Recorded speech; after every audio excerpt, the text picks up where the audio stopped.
Que paso, Locos? I'm Duke Keeton. This is Locomotive, the Locomotive FC team podcast. A wonderful show for you today.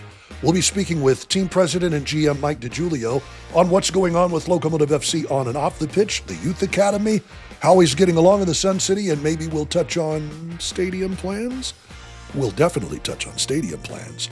We'll talk about it coming up, and what a great time to speak with my broadcast partner, UTEP head soccer coach, Girls Youth Academy Director Gibbs Keeton, along with Girls Academy Coach Morgan McDougal and UTEP Assistant Coach.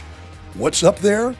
Locomotive FC's Youth Academy is beginning ECNL Regional League action for girls this coming fall, and that is an incredible development. Not only that, we touch on the women's game, how far it's come, and what they would like to see, both Gibbs and Megan, in regards to the game nationally, but especially right here in El Paso, Texas. That said, before all of that, let's get our bearings with what's been happening with the Locomotive FC first team, which has Los Locos returning home looking for their first win in USL Championship play since April 25th against Phoenix Rising. That's happening Saturday night. We'll start in Brinks Tire's USL Cup action last Saturday as Los Locos were in Colorado Springs to take on a high-flying Switchbacks team. Yep, weather delay. Took a couple of hours, but both teams and a fair amount of Switchbacks fans weathered the storm. Unfortunately, despite all the talk about needing to keep 11 men on the pitch, Locomotive's personal black cloud followed them to Colorado. Another early red card, this time Ricky Reese, denial of a goal-scoring opportunity, pretty obvious, holding Saddam Mazarica in the 25th minute. 13 minutes later, Switchbacks had the lead off the head of Juan Tejada. A giveaway in midfield leads to the break and the breakthrough for the hosts. Locomotive would respond, though. Tony Alfaro getting ahead to Alex Mendez's corner late in first half stoppage time. Maybe one goalie Colin Shuttler would like to have back, but against the odds, Los Locos equalized going into halftime. But Colorado Springs pressed the advantage, and second half sub Jonas Fjellberg found the match winner in the 70th minute. Defending with too few for too long again. And so it was off to the Motor City as Los Locos returned to league play to take on Detroit City FC at Keyworth State. Yep, again. Delayed by Mother Nature for more than an hour. Fewer fans sticking around in Hamtramck on a Wednesday night, as you might understand. Junior Gonzalez making the tactical decision with no Palermo Ortiz, no Noah Dolenmeyer, no Robert Coronado, serving his red card suspension with Diego Abitia, and playing on an even faster artificial pitch than Colorado Springs. Los Locos would start with a five-man back line, stay cagey, and hope a good entry ball from Alex Mendez or, say, Eric Calvillo could produce a moment of magic like this. Amando Moreno on his bike. The Moreno chilena in the 42nd minute. Locomotive would head to the locker room at half with the lead and all 11 players. On to the second half where, again, Mother Nature delaying the start of the second half by another hour. Abdoulaye Diop equalized for Les Rouges in the 49th minute, but though Detroit City dominated possession, had chance after chance after chance, Sebastian Moramora and that five-man back line and the woodwork held firm. An exhausting travel week, an exhausting evening, a depleted roster, but Locomotive FC left Detroit with its first points in league play since May 6th. Things haven't gone as well this week for Phoenix Rising FC. Pamo Lucas' team ripped in the Brinks Tire's USL Cup last Saturday, losing 4-0 in Albuquerque to New Mexico United. Back to league play Wednesday night at home against a Louisville City team licking its own wounds, searching for its first win in 5. And the visitors would get it. Phoenix continued to have issues shutting the door in the second half. Mukwele Akale scored on a deflected shot in the 53rd minute. That was followed in the 67th by the Zach Duncan rip. Duncan holds it out, then moves on to the next tee with the corner flag. 2-0 Lou City, and Phoenix has allowed 6 in a week. Los Locos still lead the USL in scoring and conversion rate with 22, as in goals and percent. But El Paso's also second in goals conceded with 21. However, that has a lot to do with Locomotive's 5 red cards in league play, 3 critically coming in the first half in 4-1 home losses to Tulsa and Lexington, and the 2-1 loss at Oakland. When Los Locos have kept 11 on the pitch, their only loss in the championship was April 18th at home against San Antonio. How big is that road point in Detroit? We find out Saturday night. On to some good things, as I had the pleasure to speak to Locomotive's first ever president and general manager. These are new positions and a new person to fill them. Mike DiGiulio comes to El Paso after having started up Monterey Bay FC. Here with Locomotive president and general manager Mike DiGiulio. Mike, we appreciate you spending some time with us, and I know that a lot of folks are happy to see you around El Paso. Welcome to the show. Hey, thank you, Duke. Appreciate it. Happy Absolutely. Happy. Yeah, it's been a fun ride, I'm sure, so far. You kind of got in blowing and going, obviously, with, being a late addition, so to speak. Talk about your time in El Paso. When did you get here, and how are you enjoying the city so far? Yeah, it was definitely a quick transition between last season and this season. I arrived, made my first visit in early on to have some conversations in mid-November, and I arrived in early December 2nd, I think it was the day, and I was here for about 2.5 weeks trying to get settled, and then arrived for good on January 5th. Been here ever since.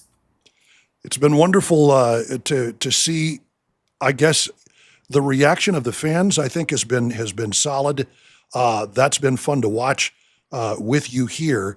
And I know that, re-engaging with the fans was kind of one of the orders of business for you, and something you really wanted to do in terms of being out there in front of people and in front of the city, correct? Yeah, that was the most important thing to me, is to immerse myself in the community, get to know people. I mean, this club has been around for a while. It's an important piece of the community. It's a lot of great fans. It's a tremendous supporters group. And I just wanted to just be a part of it in the beginning and just get the feel for it, and let people know that, I'm going to be accessible, and I'm going to be willing to talk to everybody. And this is the community's team. I'm just here to be a steward and to try to help us get to where we want to go from a on-field perspective, and then from a community perspective as well.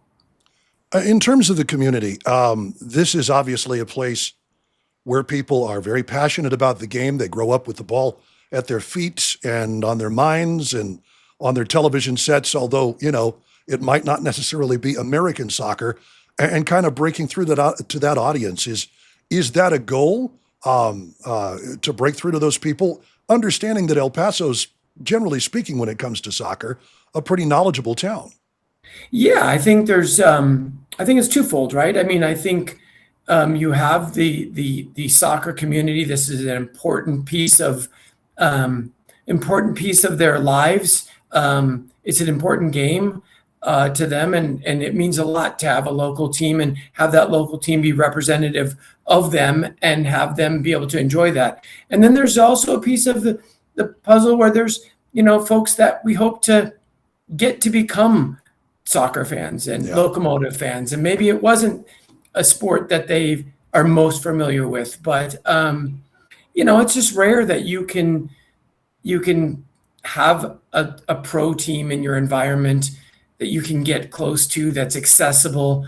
You can rub elbows with a little bit of the players in downtown or at a match, and we want to make that we want to make that very, very, very evident, very visible to the fan base, that we are here for them and we appreciate them. Win, lose, or draw, they're here for us. Win, lose, or draw, we need to be here for them.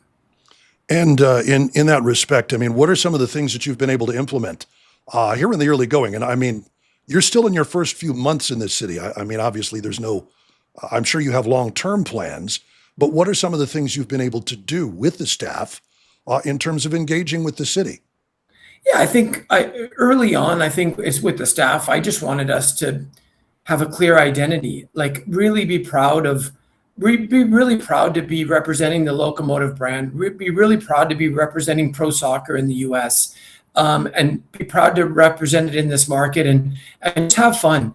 Really, really have a good time. And this group has been very receptive, whether it be sporting or front office, with just really having some joy in what we do. We want to work hard. We want to be super successful, but it's got to be fun. It's got to be enjoyable. And I think that was my goal. Number one was to have folks really understand what our identity is, what we want to deliver on a daily basis, and be consistent about it. We've been able to make some strides there. Like you say, it hasn't been a long time, got a long ways to go, but couldn't be happier with the group that we have, and with their drive to be great in all things that we do. And in terms of long term, I know it's been brought up before by some of the television folks, and you've mentioned it, in terms of building a stadium for Locomotive FC. Is that a long-term priority for the club, and how much, how close are we to maybe hearing something about it? Maybe, yeah, I'm sure location's still kind of up for grabs, but when can we, do you think, look forward to hearing something more? That's a great question. I wish I could give you a definitive answer. I can just tell you the conversations are of a very serious nature, and there is a desire. And, this is a part of probably the main driver for me as a Californian, lifelong Californian, to move to El Paso, sell my house in California, buy a house in El Paso, move my life here, was this ownership group. This is an ownership group that cares deeply about this community, cares deeply about providing for the community and the youth of the community. And I know that isn't something that's going to stop. Very smart people and how they go about their business, but very inspiring for me to be around people like that care so deeply about it. So I think, obviously I haven't been here for years, but I would venture to guess we're as close as we've ever been. And it's important. I mean, this league is, there's some big things going on with this league. I mean, you're just about a year and a half away from promotion relegation. I mean, that's special. And I think what we need to do as a club, and what we're focused on, is building the biggest, best fan base that we can, giving them the most joy and most opportunity to root for their club and feel a part of that club, have them come out in big numbers, which will, more than justify a soccer specific stadium, which would be, it's a game changer. It is really a game changer.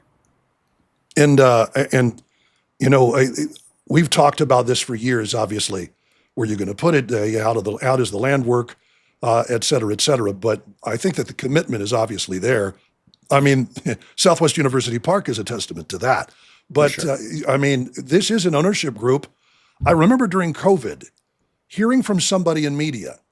I think I made a statement, and I remember the president of the league at the time was making a statement about some of the ownership groups were kind of, the bedrocks during a very tough time for the league, as it was for everybody during COVID. Not the league in particular, but certainly, especially spectator sports. I mean, it didn't happen for months. So this person, the president, brought up Mountain Star Sports Group kind of just out of the blue. And I thought that was a real sign that this ownership group is very well thought of by the league. And this person in media basically messaged me and said that is absolutely the case. It is one of the bedrocks. I know that, the stadium situation is what it is. I'm sure the USL would love for everybody to just start plowing the ground and get a new stadium up. But in terms of being the bedrock ownership groups, this is one of the most well thought of ownership groups in the USL. For sure. And I will tell you, it's a great, for me, selfishly, it's a great source of pride to be on a president's roundtable or board of governors call and be representing this organization, because the club has done so many things above and beyond what is the standard for this league. And I think we really take great care of our people. And I think that's the key. That is the key to success, right? Is surround yourself with great people. Build a special brand and a special group, and anything's possible at that point. So yeah, I think this is this I believe this is one of the elite franchises within USL. You add a stadium piece to that, maybe you could say this is the elite franchise in USL. It's Well, I don't think you get a lot of argument from a lot of people. I would definitely agree, and we'll see where that leads. But you mentioned taking care of your people, going above and beyond. I think it's interesting now that the labor dispute is resolved, and the union is we've worked out an agreement between the players' union and the league for both League One and USL Championship. I think it should be noted for Locomotive fans that this ownership group was already at the level that the players were looking for each team to be at in terms of support group and insurance and year-round pay, year-round housing, things of that nature. That has already happened here and has for a number of years. Yeah, tribute to this organization to be ahead of the game at all times, and yeah, pretty special. Like you just don't see it everywhere. But yes, our players, we understood the need, the fellowship, a brotherhood from these players. But now that we're past that, yeah, I think our guys were taken care of before, during, and will continue to be always taken care of after at a very high level. Yes, and as you take a look at the league and its growth and moving toward promotion and relegation, obviously a big piece of that is the team itself and the on-field piece. This is something you are the first president and GM that Locomotive has had, and I think that speaks to the leadership that people like Alan Ledford and Brad and the gang have done such a wonderful job. But you're kind of on board with that. It's the first time somebody from Locomotive FC has been part of that upper echelon. And it speaks to the ambition, I think, of this club to have your seat at that table here in El Paso as well as the league. Yeah, no, it's obviously a role that I cherish and that I was really very interested in the very beginning.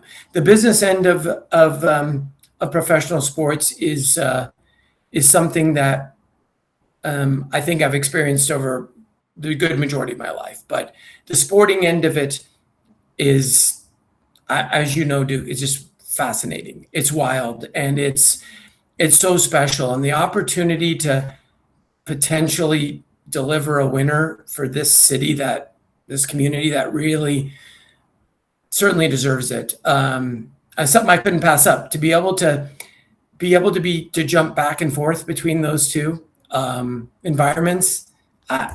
It's just special. It's just special.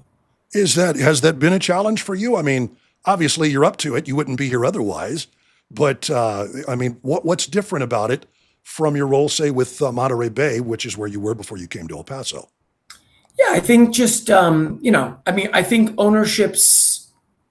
everything is different here. Like this is such a unique place, and it's really hard to even explain, how comfortable El Paso's felt to me since the day I arrived. But no, jumping back and forth has been great, not difficult at all.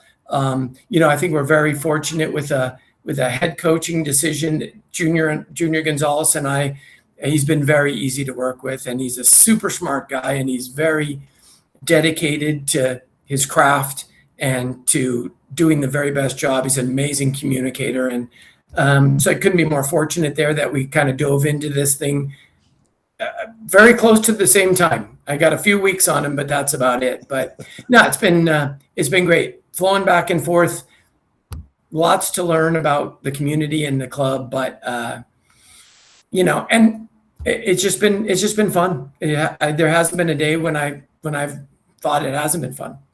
And let me ask you, we've talked about the top team, obviously, but there are levels below that. And you want to talk about Mountain Star's investment in the community and into the game. You have to look no further than the Locomotive Youth Academy and the ECNL for boys and now girls. It's a big aspect of kind of the evolution of what this club is from top to bottom. I mean, in the youth academy, you just had a press conference. Largest college, I don't know, I guess you'd call it a college signing class or largest Yes. signing day, certainly ceremony ever. And it represented not just the boys this time, but the girls too. Yeah, 30 and just the beginning. Wow. Just the beginning. And, you know, SMU being part of the process and Jose Luis going there, I mean, that's just special. And I think what we're driving there in youth and academy, again, I think it's just going to get better and better and better. You're going to see those signing classes get bigger and bigger, and we're just going to keep pushing. We know that not everybody's going to play pro soccer on day one, but we can get them to college, and I think the college pipeline is a great one for USL. So great academy program, terrific youth program, an amazing group running that. Ulysses Torres and his group, like amazing group of very, very dedicated people, hardworking, so much fun to be around, and so much passion for the youth of this community. What are some of the things I think that we can look forward to? Maybe long-term vision things, maybe not in the immediate future, but for the academy. What are the steps that Ulysses and company, Gibbs, Keeton, among others, want to take that are the kind of the next level things? Where's the Locomotive Academy headed, you think? Yeah, I think the Locomotive Academy is headed to like, I don't want to say national championship, but like contenders, like across the board. And like I say, we're really looking to build something there where one, a lot, especially on the boys side, increased exposure to first team. I mean, we had two academy players jump on a plane today, headed for Detroit. They'll be on the bench tomorrow. We have we have some needs, and the ability to backfill with a couple of younger guys, great experience for them and amazing for us. So we have our sights set on being one of the best, not having a player have to leave to go someplace else to achieve their dreams, but be able to stay here and do it at home. And in terms of the league, I mean, we've talked plenty about Locomotive top to bottom, but the USL, this is also something you would not be a part of if it wasn't going anywhere. This is an ambitious league. We talked about promotion, relegation. I mean, speak to that a little bit and what you're excited about in the future of the USL. Yeah, I mean, I think there's, we're doing things. We're headed down a path in USL that just hasn't been done in American soccer. I mean, promotion relegation's never been accomplished. The league is growing fast. You're seeing these massive investments in infrastructure and stadium. So you're seeing the level of play. The level of play on the field has always been, I think, very, very good and very underrated. But now your investment off the field in facility and youth and training centers, it is right there. So the next few years is going to be very exciting. Hey, going to be very challenging as well. Look at it right now. It's a tough league to play in. Every week is a fight. And now we haven't made it easy on ourselves over the last few, but it's exciting. It's exciting football. It is exciting football. It's high level, and where it is today is a long ways away from where it was 5 years ago. Yeah. And I think 5 years from now is going to be a long ways away from where it is today. So the trajectory is high. It's going straight up. And let me ask you to that end, obviously, as the level ramps up, obviously everything else with the club, salaries especially, for players are going to have to go up with aspirations of first division. How do you build the base? How does that work? And I'm sure that this is something you're kind of in when you come to a board of presidents meeting with the league. How is that going to work incrementally? How do you grow that game and that aspect of it, which is a very important aspect if you want to attract the best players in the United States? Yeah. I mean, to attract the best players and maybe we'll say the best character players and talented players, because we really have high level of expectation when a player enters the market, and we have an amazing group of guys, like up and down the roster, just superior human beings. We want to contend for titles every year, so we need supremely talented and supremely and players that add to our culture and do things the right way. So that is a very, very interesting math equation, right? Like financial responsibility, being one of the teams that is not afraid to pay, and not afraid to also provide the things that we provide. Great housing, great health insurance, excellent training facilities, and proper support. All those kind of things are important. And they all play a role. But at the end of the day, if you're a great player, we gotta make El Paso a place where you can't pass up. Coaching staff is amazing. Front office treats you great. You have a chance to win every single year, which is probably the number one thing. Yeah. And you're gonna enjoy your lives, and your family is gonna feel comfortable here as well. That was important to me. I mean, my wife and I came out here in November. The most important thing to me was that she was going to be comfortable. I was in a meeting in the first day I came here, and someone in the front office at Locomotive asked me one of the toughest and questions that you don't like to be asked, but it's a great one. It's, what's your biggest fear about coming here? And it was easy for me to answer. It's that my family wouldn't be happy. That's what's most important to me. And once that was the case, everything else falls into place. To that end, is everybody here now? Have you gotten everyone here? We will. My wife will be here about the 28th or 29th. We close we'll move into our new house on the 1st. Outstanding. House in California closes on the same day. So unfortunately, I'm here getting to do all the fun stuff, work hard, and she's doing all the non-fun stuff, packing up. But I really appreciate that.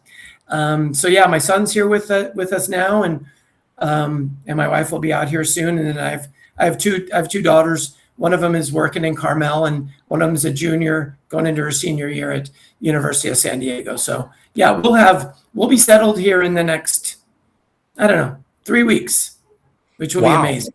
That'll be outstanding, and I'm very happy to hear that your wife has enjoyed it. Just judging from some of the other folks who've come through for, say, UTEP, different circumstances, not everybody gets it, but you certainly have, and it's like you've hit the ground running. And one of the things I found when I moved here a long time ago, albeit, but one of the things I found very quickly was how friendly people were. Yeah. And I don't know what your experience has been, but you fall in love with a place based on the people you meet. And El Paso's an easy city to fall in love with in that respect. Yeah, over the top on the kindness meter. Like blown away by it, like early on.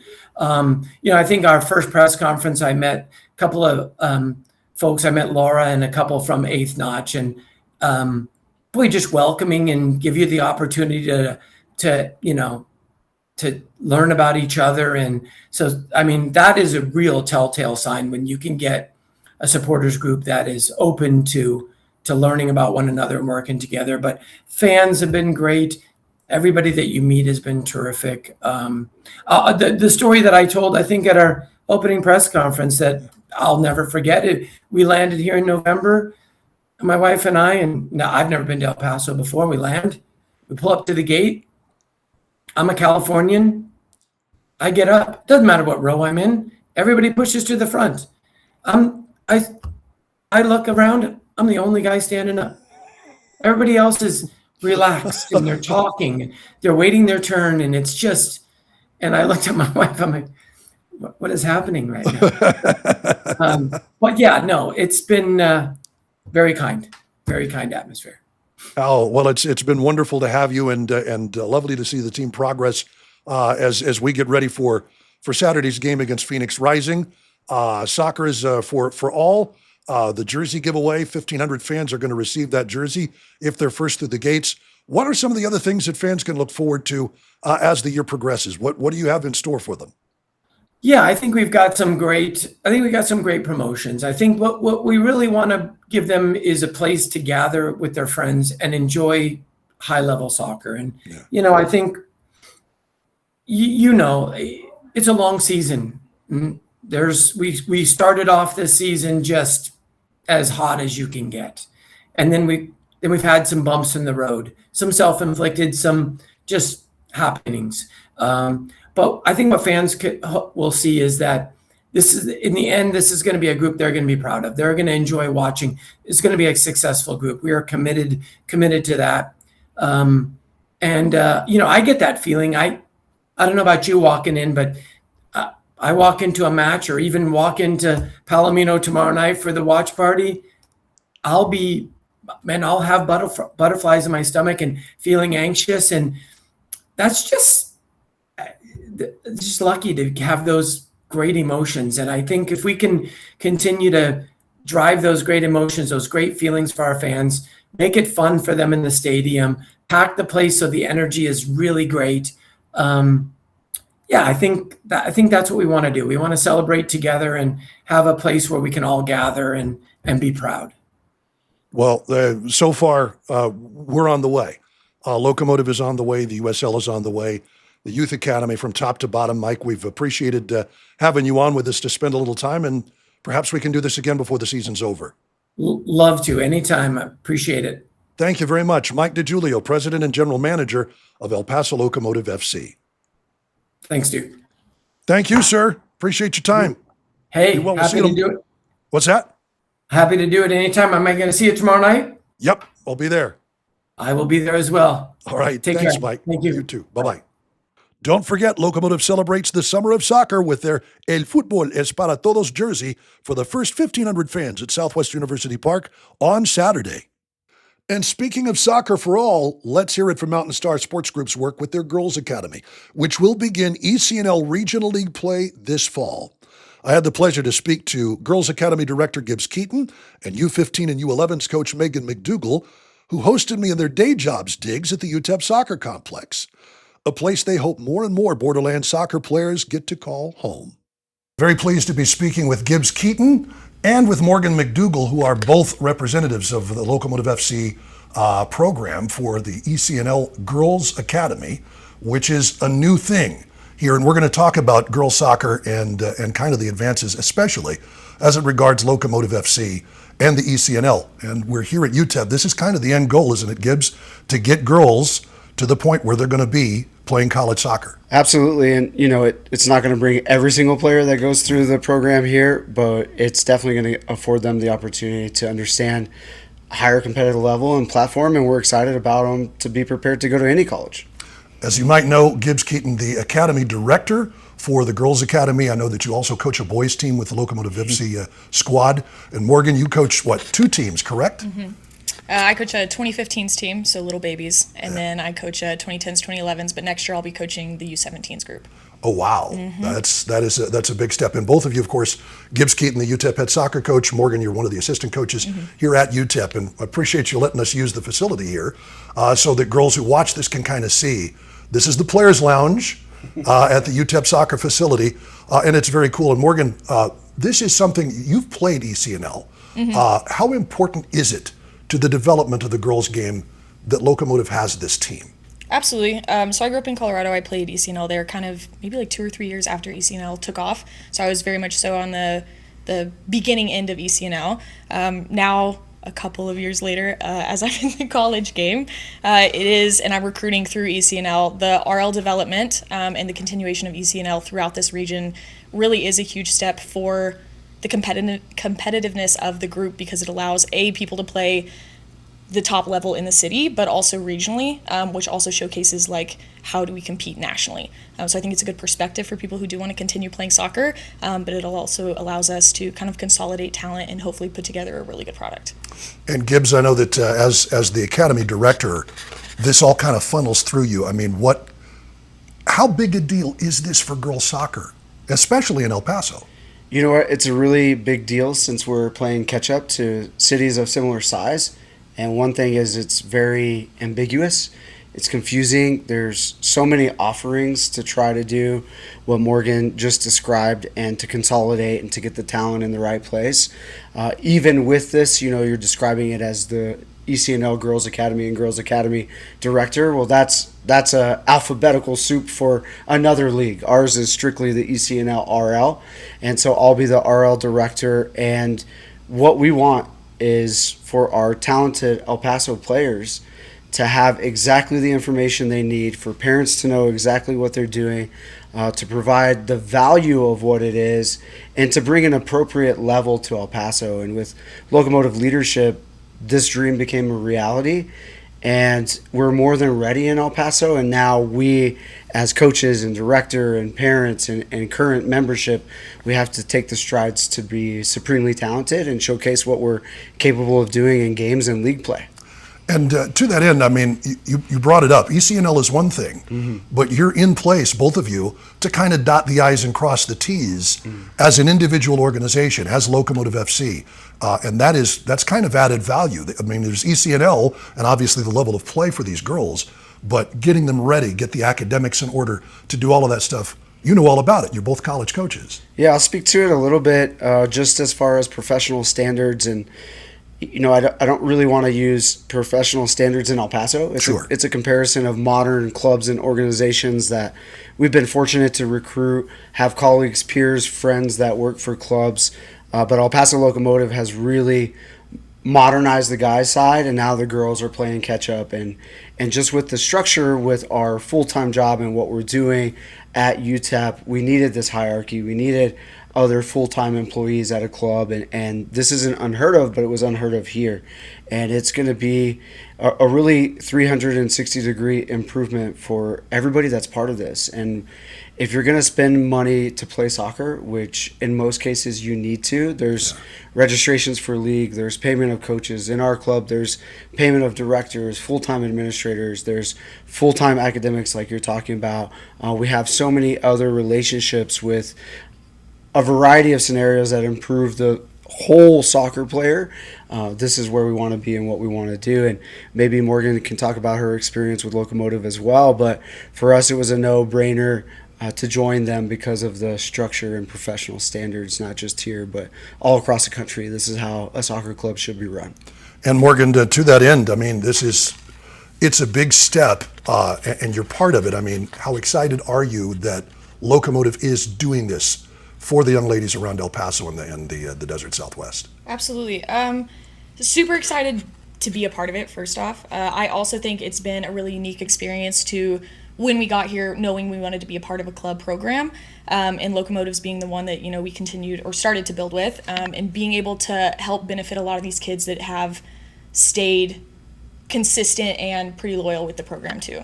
Yeah. So it is cool to be able to reward some of the kids, at least for some of my older girls, who do have the dream to play in college, but maybe didn't have the platform or accessibility to play at the highest level, and now they're getting to do that. So I get to see the direct reward for who is going to be the juniors next year, but who I really had as freshmen and sophomores as well, and they're beyond excited, and I know they're ready for the jump in competition, because I've seen it through tournaments and whatnot with them too. And you talk about the juniors. This is, it's going to be, this is a very, very important year in high school for girls, for boys too, for anybody.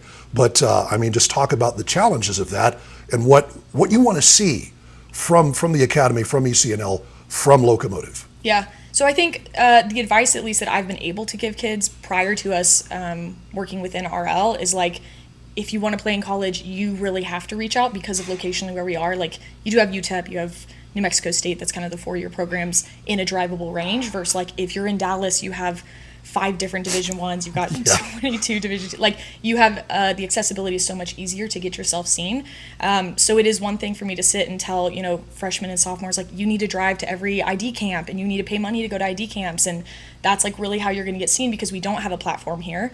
But now that RL is coming to fruition, like, we get to travel, we get to go to RL events, we get to go to national events where coaches are already there. I think it helps make the pathway to college a lot easier for these kids, which is a easier conversation for me to have, like, hey, we're going to compete in front of college coaches. But it also, I think, helps them have a perspective on maybe what it takes to get to the next level too. And Gibbs, I know that, as a college coach, obviously recruiting is the lifeblood of your program. It's what you guys do. And I know that college coaches, I know you both can speak to this, don't have the biggest budgets. Everybody's got to share. You're a part of an athletic department with, 15 sports here at UTEP? I know that there are other universities that have lots more. And obviously, you talk about group of 5 or group of 4, whatever it is these days, power 4, excuse me. Yeah. And all of the resources those people have, you don't have that. So you've got to pick your tournaments where you go to get to see kids. It's very important that you see the best at the best places, and this kind of puts you into that realm for girls as the boys have been now for, a year or so. Well, it is great because we're not going to leave any rock unturned. Mm-hmm. And when we're going to ECNL events, they structure it really well that RL's there at the same time. And we're recruiting RL heavily. We're recruiting ECNL heavily. We're recruiting GA heavily. These are all the programs that we're recruiting heavily. But where we want to do better is that we really love our community members in El Paso. Yeah. And we feel like with this platform, Morgan talked about them being seen, but we also feel like it's going to be inspiring and motivating to know, like, hey, we're in the RL. This is really cool. This is awesome.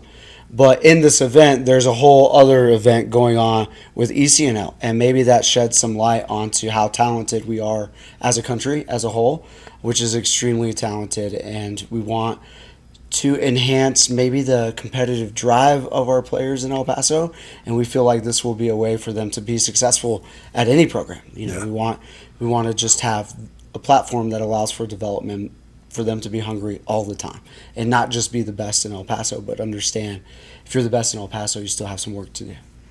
Yeah, just the level of competition. And you speak to, Morgan, the young ladies who are part of your program as freshmen and sophomores now, and then with juniors, you're going to be able to coach them.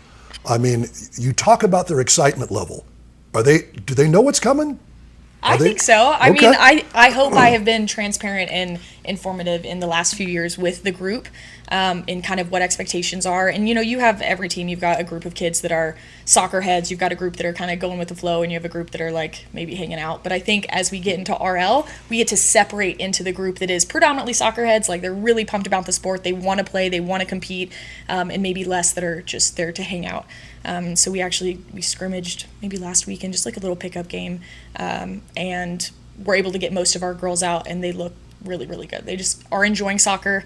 To have an entire group that has depth with competitiveness is really, really exciting. And I think they do know, because a lot of them have been within, whether going to ID camps or played with other teams, I think they are ready, if not most prepared, for the competitive level that's coming. What about, we talk about RL. I assume that means regional league, mm-hmm. Correct? Okay. And you mentioned another form of ECNL. What are the different, what's the structure of this? Okay. Gibbs? Well, I did bring it up a little bit earlier, but it is based on a few caveats and locations and what's going on in areas. But the league that's really providing the most players into college, the league that's maybe doing the most, I don't want to say that in comparison to other leagues, but ECNL is the top league for youth players right now. Right, okay. And then the ECNL is exclusive to the top teams and clubs, really not teams, but the top clubs in the country. Mm-hmm. So you have to apply to get in. There's a full application process. They're not growing by much as far as clubs, but they are growing. So it's a really kind of exclusive list. Yeah. And then the regional league is below them, and you can have your second team of the top club in there, but they also allow other clubs that are ready to enter that can, meet whatever standards the ECNL has. The ECNL is accepting and reviewing and approving the application process. So those are that's one branch of the tree. And then the rival to these leagues is the Girls Academy, which has been around through a variety of different names before, and it's much similar. And again, it's a little bit regional. If some top clubs in an area didn't get into ECNL, they might play in the GA. And there's talented players in all of these levels, and there's talented players below in other levels that are, for whatever reason, aren't capable of playing in the ECNL or the ECNL RL or the GA. But those are the three biggest leagues right now. And I would say the ECNL RL teams can compete against the GA teams can compete against the ECNL, but at the top of the pyramid in the food chain is the ECNL, and we're a branch of the ECNL. In other words, you kind of have to start somewhere. Yes. Okay. Yes and no. So Yeah, okay. As far as starting somewhere, this was a application process. Yeah. So we kind of superseded with our boys being so successful and having good club standards that we were able to start this venture, and we're fortunate to have had the girls programming for 2 years that we were accepted. So it's a really big deal, and it's the sky's the limit is the big deal there, and who knows what the potential of this city will be once El Paso Locomotive and the RL can attract the top females to our program. Morgan, I know that you are from Colorado. You're from the Western United States. You know the Rocky Mountain region very well. You played at Wyoming. Mm-hmm. You can speak to what a thrill it was to sign your letter of intent to get that college scholarship offer. How cool was that for you? How much of a payoff was it for you and for your parents? Because, we all know mom and dad play a big part. Hopefully they think it was a payoff. I also have 2 younger sisters who played too, so I think it was kind of, we all were aspiring to be on that pathway, and then, we're expecting to, do whatever we needed to get there. Yeah.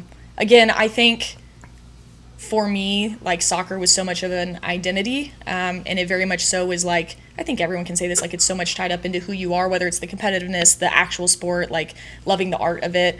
There's multiple different versions of it, but to continue to play through the next level, I knew people that, high school was the last game they ever played, and it's emotional for them. And for me, I was I'm moving on I get to play again. So it wasn't maybe as heartbreaking for me to be done with high school. But for the kids that aspire to get to the next level, the reward of actually being able to take a deep breath and sign and know that you found a home, which hopefully came from your experience with your club, your coaches, all of that helping lead you in that pathway. It's really a weight off your shoulder, but it's also an excitement and a joy to know that you get to play at whatever next level it is that you find. Sure. Mm-hmm. And the levels keep growing too. For sure. And Gibbs, I know that, maybe one of these days Locomotive will have a professional team for the ladies.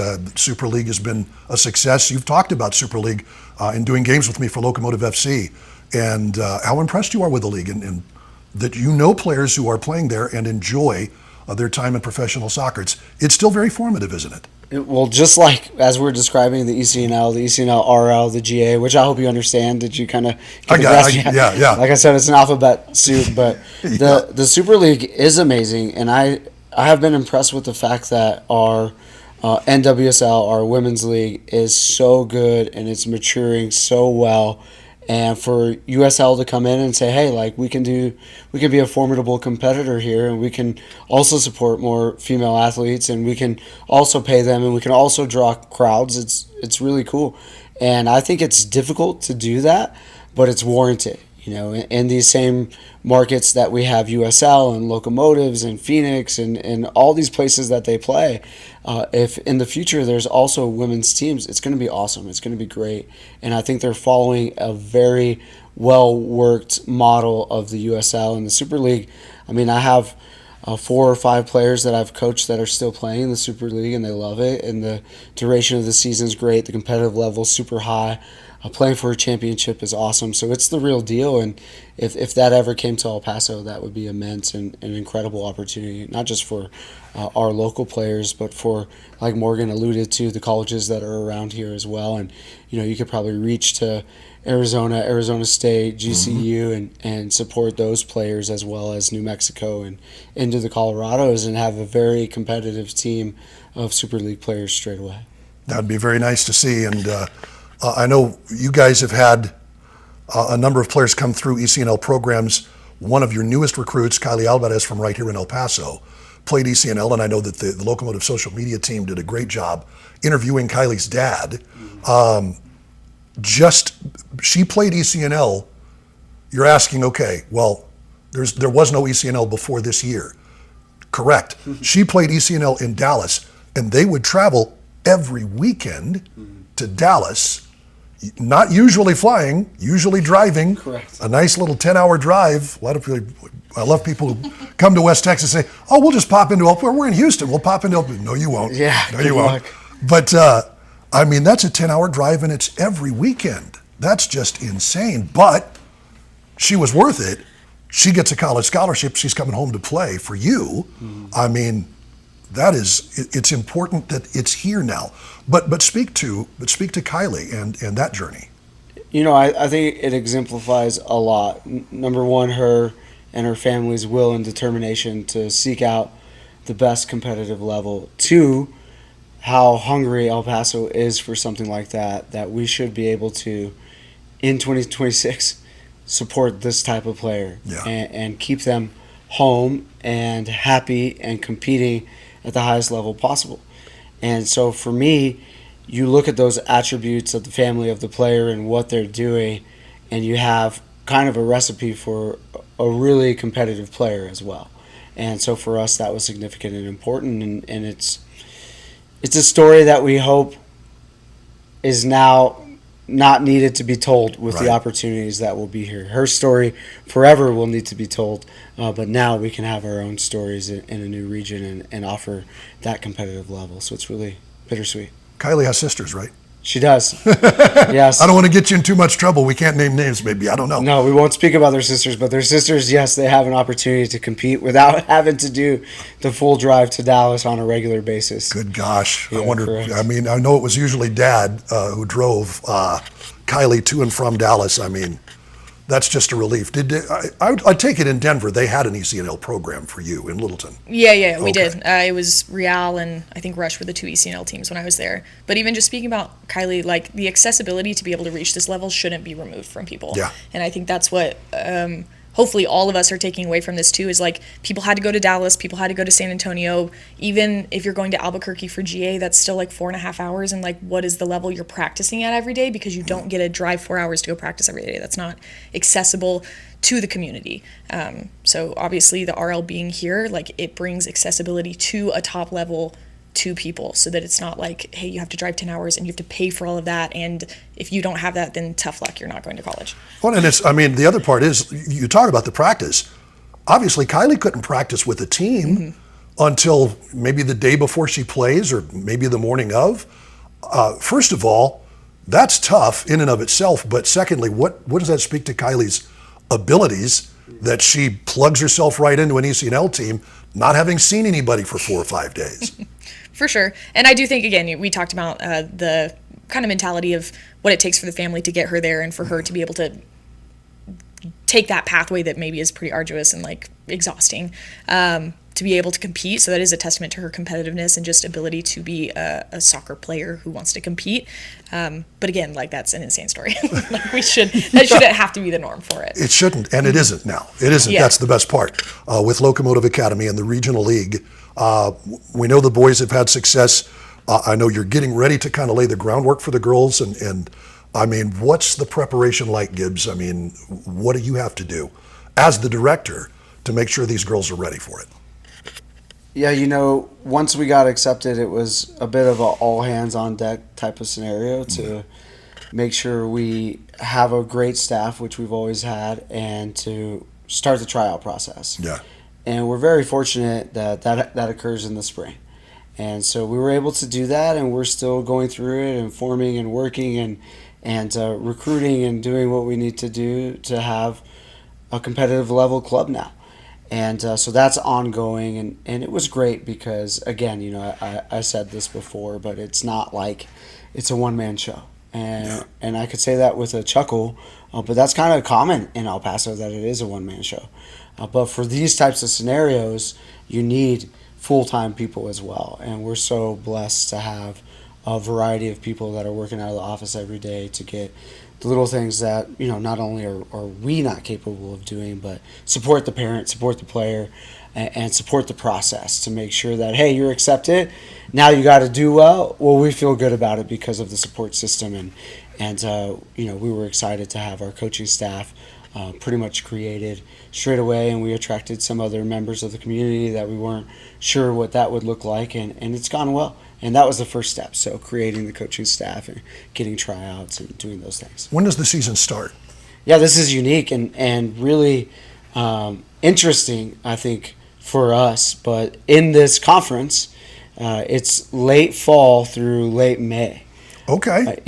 Which that kind of helps you guys being college coaches, does it not? It does. And, our priority in the fall is full-time UTEP and doing what we need to do to support that program.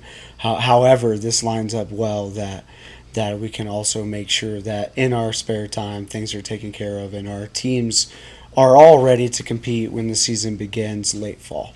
Okay. So getting ready for it this next year.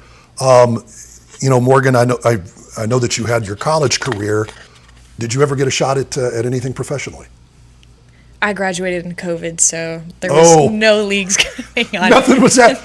I'm so sorry. It's okay. But I do genuinely think it's been a real blessing to watch, not only we talk about like the club scene grow, so I mean I've watched almost the inception of ECNL, every version of GA that occurred, to be on the playing side, to be on the recruiting side, but to also see the pro environment grow. Like quite literally when I was graduating college, I think there were 7 NWSL teams.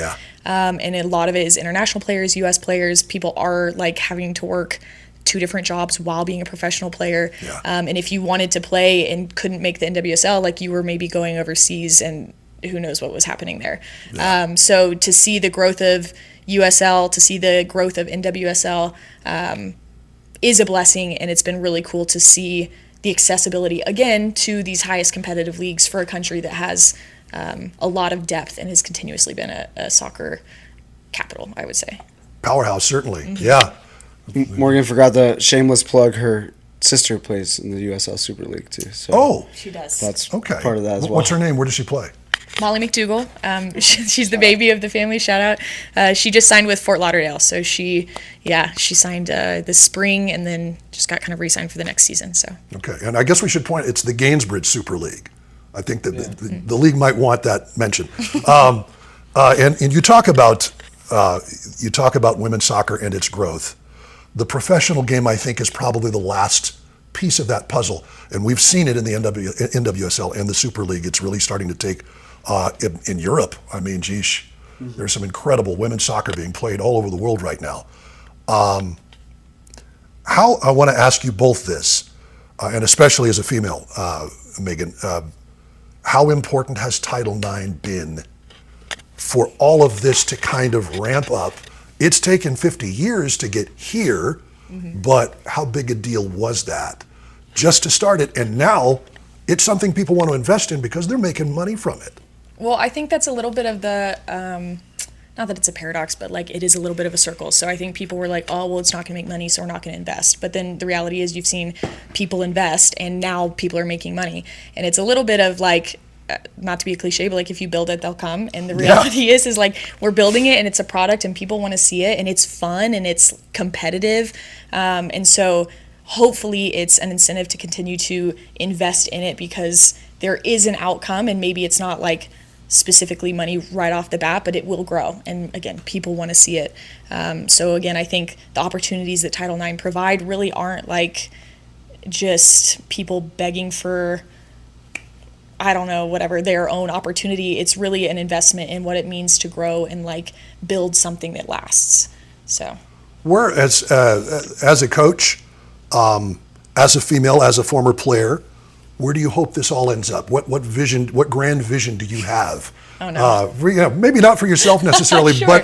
but for the women's game in general. What do you want to see? Yeah, I think it's interesting because there's been a little bit of like, we're seeing the women's soccer league grow, we're seeing hockey getting a pro league, we're seeing the WNBA continue to grow. And not that I ever think that like for it to be equitable to the men's side, like the teams need to start acting how men's teams act or anything like that. But I think the full growth of what I would like to see is like we get to have athletes that only get to focus on soccer, and that be their full-time career. And whether that is through the highest level or we're able to build a deeply competitive second level that can help feed into it. Like if athletes can focus solely on what their job is, which is playing soccer, I don't understand how we wouldn't be able to continue to excel.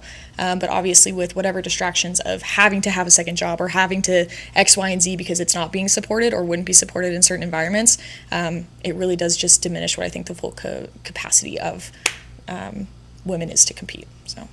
And Gibbs, a little more, kind of the same question, but a little more localized. What do you want to see this become in El Paso? Yeah, for me, I want to see us reach our full potential, and I want to see as many of the best players all on one team. And if it's a possibility to have a great in-town rival, that's really healthy as well. But right now, I'd love to see El Paso players continue to develop through El Paso Locomotive on the girls' side. And the sky's the limit, and I'd love for, in the near future, for one of our teams to win this conference and really showcase what we're capable of doing. And I think that the members of this community really want to see that as well, and now we've kind of put it back on them, like, hey, we got this. Now are you going to join El Paso Locomotive and be a part of it? And there are sacrifices that still need to be made, and it's not easy, and what we're trying to do is provide them with every tool that they need to be successful and attract the top level in the city to our program. And also in regards to building that, how integral has it been to have a group like Mountain Star Sports Group fund this? I mean, it's a grand vision. Mm-hmm. And for the boys, we've seen that thing take off for ECNL. They are champions, I guess, of their region, mm-hmm. going to the playoffs, doing all sorts of great things. But for that to happen, there has to be somebody laying out the cash to make it all work. Yeah. And how integral is that? I'm really happy that you bring that up because, again, it goes back to this professional standard of the club is for real. Mm-hmm. Okay. And I'm pretty sure I know who's passionate about the women's side and that's making some of these decisions. And fortunately for us, we're not involved in those conversations or dialogues. We just know as a club they gave out more money than they've ever given out for scholarship needs to players last year. Their guys team, U20 team's fully funded, which is awesome. And we're hearing they're planning on giving the same out this year. And it takes someone to take a risk and be willing to sacrifice a portion of their money and funds and for us to do this. And you're right, at El Paso Locomotive it currently exists, and we're supremely grateful as a staff, and our players are supremely grateful as well. But yeah, it's awesome. Well, we appreciate you guys taking some time with us today, and I know that if they're dressed this way because camp just ended. So yeah, don't think that, where's the polo and the slacks? No. Camp is just over. They're literally taking time out of their day after camp ended. I appreciate you guys taking time. Yeah, when Morgan said, they just want to focus on one job. Maybe one day. Yeah, exactly. But yeah, thanks for having us. It was fun. Thank you so much. Absolutely. We're going to get this man a cherry Coke, right? Yeah, we're getting him a cherry Coke. Okay. Thank you once again, Gibbs, Keeton, and Morgan McDougal with the UTEP Miners. This is the end goal for young ladies, and it begins this fall with the ECNL Regional League. Contact info, everything's going to fall off. How do people get in touch if they want to be a part of this? Either one of you can answer if you know it. That's why she's handing you the mic. No, we have a great website too, and there's a form on the website you can fill out as an interested player in ECNL RL, and that goes directly to our leadership team, and we put people in the appropriate place and connect them with coaches, and that's the best way to do this is to use the internet and go to the Locomotive website. EPLocomotiveFC.com, and you can see it's the Youth Academy. They have their own section of the website, so you can get your contact information there. And for young ladies interested, the doors are open for the both of you. Absolutely. Thanks so much for your time. Thank you. Thank you so much. I told you this was going to be a great episode. So many wonderful things happening, top to bottom with Locomotive FC. Congratulations to the 30 Locomotive FC Youth Academy players who are signing on to play college soccer, continuing their education, maybe getting a little money to help pay for things. Thank you to mom and dad as well, because that's a big part of it. And we look forward to speaking to you Saturday night, Locomotive FC versus Phoenix Rising FC, 7 p.m. kickoff at Southwest University Park. If you can't make it to the game, Joe Rodriguez and I will have the call for you on your El Paso Las Cruces CW at kvia.com, and if you're out of the area, on ESPN+. Looking forward to it. First 1,500 fans get that El Fútbol es para Todos soccer jersey. and it's going to be a fun one. Hey, don't forget, send comments, questions, your meanderings using that hashtag #Loco_motive, and we will see you Saturday night. Until then, I'm Duke Keith. Vamos Locos, vamos el paso.